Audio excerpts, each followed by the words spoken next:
وإذا صرفت أبصارهم تلقاء أصحاب النار قالوا ربنا لا تجعلنا مع القوم الظالمين ونادى أصحاب الأعراف رجالا يعرفونهم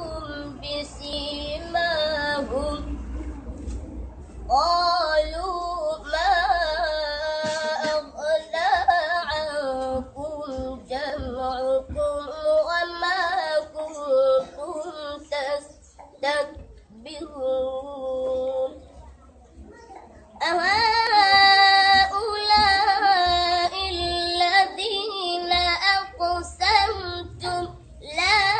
ينالهم الله برحمة ادعوا